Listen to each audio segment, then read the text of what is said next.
दिन भर की ताजा खबरों के लिए अभी सब्सक्राइब करें। खबरों में आगे बढ़ने से पहले वीडियो को लाइक जरूर करें।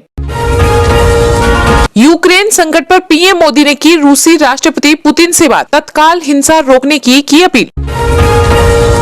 यूपी के सीएम योगी आदित्यनाथ ने की भाजपा सरकार की तारीफ, कहा रूस यूक्रेन संकट के बीच भारत से मांगी जा रही है मदद, ये है हमारा नया भारत। बजट वेबिनार में बोले पीएम मोदी, कहा डिफेंस सेक्टर में आत्मनिर्भरता को मजबूती दे रहा भारत, रक्षा निर्यात में 6 गुना की हुई वृद्धि। भारत समेत दुनिया के तमाम देशों पर पड़ेगा रूस यूक्रेन युद्ध का बुरा असर, आम आदमी पर टूटेगा महंगाई का पहाड़। अमेठी में बोले पीएम मोदी, कहा वोट बैंक की राजनीति ने विपक्ष को बनाया बंधक, बीजेपी नहीं है पिता एंड सन्स वाली पार्टी। केंद्रीय गृह मंत्री अमित शाह प्रयागराज में विपक्ष पर बरसे, कहा जाति व धर्म के आधार पर राजनीति करने वाले नहीं कर सकते किसी का भला। राहुल गांधी ने पीएम पर किया जोरदार हमला, कहा वो कभी भी अपने भाषणों में रोजगार की बात नहीं करते, क्योंकि पूरा यूपी जानता है कि नरेंद्र मोदी झूठ बोलते हैं। यूक्रेन से भारतीयों को निकालने के लिए सुप्रीम कोर्ट में हुई जनहित याचिका दायर। हिजाब विवाद पर कर्नाटक हाई कोर्ट की 11 दिन की सुनवाई हुई पूरी, कोर्ट ने सुरक्षित रखा फैसला। यूपी के सीएम योगी आदित्यनाथ ने किए अयोध्या में रामलला के दर्शन, हनुमानगढ़ी में भी की पूजा अर्चना। आज दोपहर 12 बजे होगी सीसीएस की बैठक, यूक्रेन में फंसे भारतीयों को वापस लाने पर होगा मंथन। वित्त मंत्री निर्मला सीतारमण ने एविएशन, ट्रैवल एंड टूरिज्म और हॉस्पिटलिटी सेक्टर के प्रतिनिधियों से की मुलाकात, आसान लोन पर हुई चर्चा। बीजेपी के राष्ट्रीय अध्यक्ष जेपी नड्डा ने किया दावा, कहा 5 में से 4 राज्यों में जीतकर आएगी भाजपा। भारत में यूक्रेन के राजदूत ने पीएम मोदी से की हस्तक्षेप की मांग। यूपी में 5वें चरण के मतदान के लिए थमा चुनाव प्रचार, सीमाओं पर बड़ी चौकसी, 27 फरवरी को होगा मतदान। प्रियंका गांधी वाड्रा ने राजस्थान में सरकारी कर्मचारियों की पुरानी पेंशन योजना पुनः लागू किए जाने पर की गहलोत सरकार की सराहना। पीएम मोदी आम बजट में स्वास्थ्य क्षेत्र के प्रावधानों पर आज करेंगे वेबिनार को संबोधित। सीएम योगी आदित्यनाथ ने की प्रधानमंत्री नरेंद्र मोदी की जमकर तारीफ, कहा पीएम ने विश्वास से एक संत को बनाया था देश के सबसे बड़े राज्य का मुख्यमंत्री। आंगनबाड़ी कार्यकर्ताओं के आगे झुकी दिल्ली की अरविंद केजरीवाल सरकार, हर महीने 3,000 रुपए ज्यादा देने का किया ऐलान।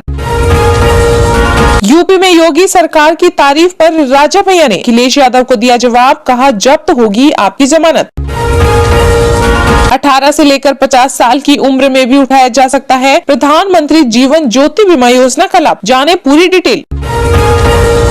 राजस्थान के राज्यपाल कलराज मिश्र ने की सरकार से मांग, कहा दूरस्थ शिक्षा में कौशल आधारित रोजगार परक पाठ्यक्रम की हो पहल।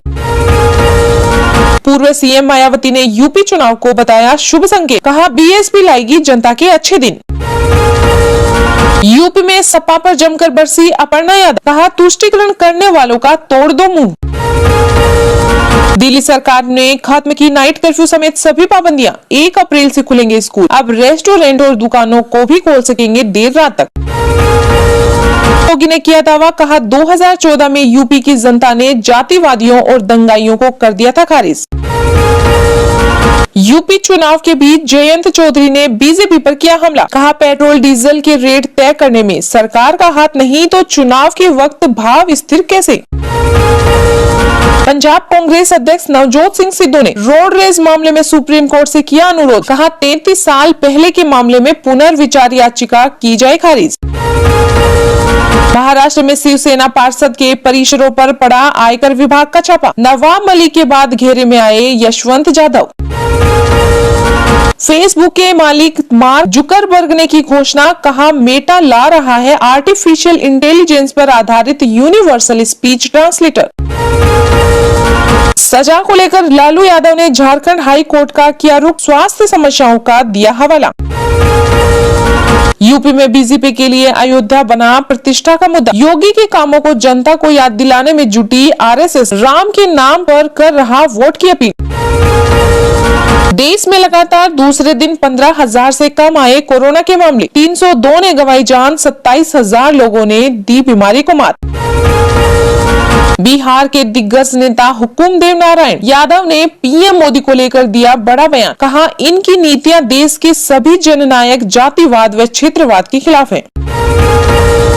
पश्चिम बंगाल में सुप्रीम कोर्ट ने भाजपा नेताओं की अपील को किया खारिज। नगर निगम चुनाव में नहीं हो अर्धसैनिक बलों की तैनाती की थी मांग। नवाब मलिक बर्खास्तगी की मांग पर बोले संजय रावत। कहा, इस्तीफा स्वीकार या खारिज करना मुख्यमंत्री का विशेष अधिकार। शेयर मार्केट में 7 दिनों की गिरावट पर लगा ब्रेक। सेंसेक्स में 1328 अंकों का उछाल। निवेशक हुए 7.76 लाख करोड़ से मालामाल। बजट वेबिनार में बोले पीएम मोदी। कहा, डिफेंस सेक्टर आत्मनिर्भरता को मजबूती दे रहा भारत। रक्षा निर्यात में 6 गुना की हुई वृद्धि। जी हां, प्रधानमंत्री नरेंद्र मोदी ने रक्षा क्षेत्र पर बजट के बाद वेबिनार को संबोधित किया। पीएम ने रक्षा मंत्रालय से संबंधित केंद्रीय बजट 2022-23 में डिफेंस सेक्टर में आत्मनिर्भरता को और ज्यादा मजबूत करने पर जोर दिया। वेबिनार को संबोधित करते हुए प्रधानमंत्री ने कहा कि गुलामी के कालखंड में भी, आजादी के तुरंत बाद भी हमारी डिफेंस मैन्युफैक्चरिंग की ताकत बहुत ज्यादा। दूसरे विश्व युद्ध में भारत में बने हथियारों ने बड़ी भूमिका निभाई। उन्होंने कहा कि बीते कुछ सालों में भारत अपने रक्षा क्षेत्र में जिस आत्मनिर्भरता पर बल दे रहा है, उसकी प्रतिबद्धता आपको इस साल के बजट में दिखेगी। मोदी ने कहा कि इस साल के बजट में देश के भीतर रिसर्च, डिजाइन और डेवलपमेंट से लेकर मैन्युफैक्चरिंग तक का एक वाइब्रेंट इकोसिस्टम विकसित करने का ब्लूप्रिंट है। रक्षा बजट में लगभग 70% सिर्फ घरेलू उद्योग के लिए रखा गया है। उन्होंने कहा कि भारत की जो IT की ताकत है वो हमारा बहुत बड़ा सामर्थ्य है। इस ताकत को हम अपने रक्षा क्षेत्र में जितना ज्यादा इस्तेमाल करेंगे, उतनी ही रक्षा में हम आश्वस्त होंगे। भारत समेत दुनिया के तमाम देशों पर पड़ेगा रूस यूक्रेन युद्ध का बुरा असर। आम आदमी पर टूटेगा महंगाई का पहाड़। रूस और यूक्रेन के बीच छिड़ी जंग का असर पहले दिन से ही दिखने लगा है। रूसी राष्ट्रपति ने जैसे ही यूक्रेन में सैन्य कार्रवाई का ऐलान किया, भारत समेत दुनिया भर के शेयर बाजार बुरी तरह टूट गए हैं। इसके अलावा सोने की कीमतों में एकाएक बड़ा उछाल आया और क्रूड ऑयल का दाम भी $100 को पार कर गया। रूस यूक्रेन भले ही भारत से हजारों मील दूर हो, लेकिन दोनों देशों के बीच ये युद्ध सीधे तौर पर भारतीयों की जेब पर असर डाले, यानी देशवासियों को महंगाई की मार के लिए तैयार रहना होगा। ऐसे में युद्ध आगे बढ़ा तो पहले से ही महंगाई का दंश झेल रहा भारत एक और महंगाई की मार पड़नी तय है। यूक्रेन समेत तमाम यूरोपीय देशों में भारत बड़े पैमाने पर दवा, बॉयलर मशीनरी, मैकेनिकल एम्प्लायंस, फल, कॉफी, मसाले समेत कई महत्वपूर्ण चीजों का निर्यात करता है। वहीं दूसरी ओर भारत यूक्रेन से oil, steel, plastic, chemicals, inorganic chemicals, vegetable fat और ऑयल आदि वस्तुएं आयात करता है। रूस और यूक्रेन के बीच छिड़ी जंग के कारण न सिर्फ यूक्रेन में भारत का व्यापार प्रभावित होगा, बल्कि यूक्रेन से आने वाले सामानों की सप्लाई पर भी बुरा असर पड़ना तय है। लिहाजा यूक्रेन से आने वाली कई जरूरी चीजों की सप्लाई प्रभावित होने से इनकी कीमतों में बढ़ोतरी होना भी लगभग तय है। 18 से लेकर 50 साल की उम्र में भी उठाया जा सकता है प्रधानमंत्री जीवन ज्योति बीमा योजना का लाभ। जाने पूरी डिटेल। जी हां, भारत सरकार ने देश के कमजोर वर्गों को सुरक्षा देने के उद्देश्य से साल 2015 में प्रधानमंत्री जीवन ज्योति बीमा योजना की शुरुआत की थी। इस योजना का लाभ देश के सभी 18 से 50 साल तक के लोग उठा सकते हैं। प्रधानमंत्री जीवन ज्योति बीमा योजना के तहत किसी भी कारणवश बीमाकृत व्यक्ति की मृत्यु के मामले में जोखिम सुरक्षा कवर 2 लाख रुपए का है। इस योजना में प्रीमियम की राशि सालाना 330 रुपए है, जो हर साल 31 मई से पहले आपके अकाउंट खाते से ऑटो डेबिट होता है। इसके लिए आपके पास किसी भी बैंक में बचत खाता खोलने की जरूरत है। जानकारी के मुताबिक प्रधानमंत्री जीवन ज्योति बीमा योजना के तहत पॉलिसी धारक की उम्र 55 साल होने पर ये बंद हो जाती है। इस योजना से जुड़े लोगों को टैक्स में भी छूट मिलती है। इसके लिए बीमाकृत व्यक्ति को हर साल अपनी पॉलिसी रिन्यू करवानी होती है। इसके साथ ही यदि किसी व्यक्ति को इस योजना से कोई खास लाभ मिलता नजर नहीं आ रहा है, तो वह अपनी मर्जी से कभी भी इस योजना से बाहर निकल सकता है। इतना ही नहीं, योजना से बाहर निकलने के बाद वह व्यक्ति भविष्य में दोबारा भी इस योजना के साथ जुड़ सकता है।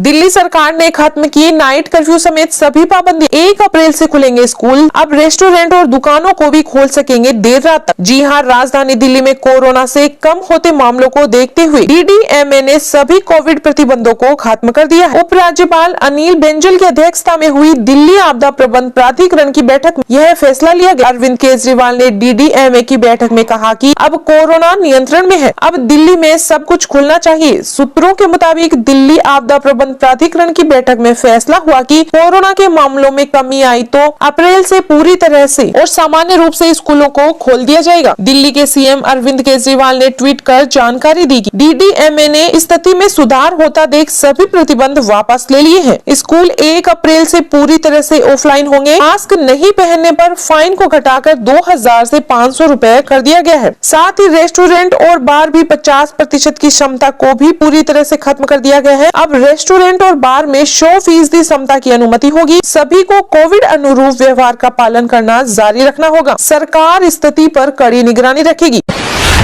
देश में लगातार दूसरे दिन 15,000 से कम आए कोरोना के मामले। 302 ने गंवाई जान, 27,000 लोगों ने दी बीमारी को मात। जी हां, भारत में कोरोना महामारी के नए मामले लगातार कम होते जा रहे हैं। पिछले 24 घंटे में 13,166 नए केस सामने आए। वहीं 302 लोगों की मौत हुई। इस दौरान 26,988 लोग इस खतरनाक बीमारी को मात देने में सफल रहे। केंद्रीय स्वास्थ्य मंत्रालय के आंकड़ों के अनुसार भारत में नए मामले जोड़ने के बाद अब तक कोरोना के कुल मामलों की संख्या 4,28,94,345 हो गई है। हालांकि सक्रिय मामलों की संख्या घटकर 1,34,235 हो गई है। स्वास्थ्य मंत्रालय के आंकड़ों के अनुसार भारत में इस समय रिकवरी रेट 98.49% है। वहीं डेली पॉजिटिविटी रेट 1.28% और वीकली पॉजिटिविटी रेट 1.48% हो गई है। देश में पिछले 24 घंटे में कोरोना वैक्सीन की 32,04,426 लोगों को डोज लगाई गई। देश में अब तक कोरोना वैक्सीन की कुल 1,76,86,89,000 से अधिक लोगों की खुराक दी जा चुकी है।